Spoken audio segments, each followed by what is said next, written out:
ni jaalle eenyummaa ishee fiduuti aadaa ishee guddisuuf oliif gadi kaatti sabboontuu Oromoo isheen yommuu goote isheen yommuu goote.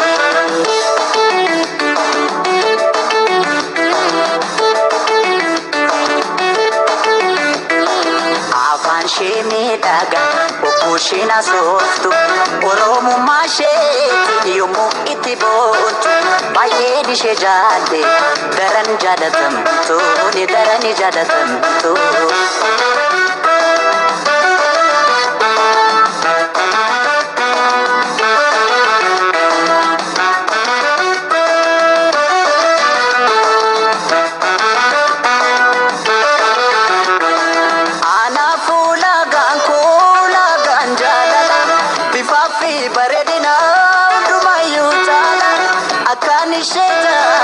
Kana godhe keessa Oromummaa ishee hankanumaan ibsa sabboontu Oromoo jaalalleetu faaya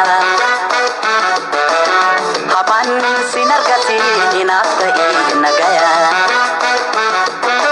sabboontu Oromoo jaalalleetu faaya hamaan sin argatiin naaf ta'e nagaya.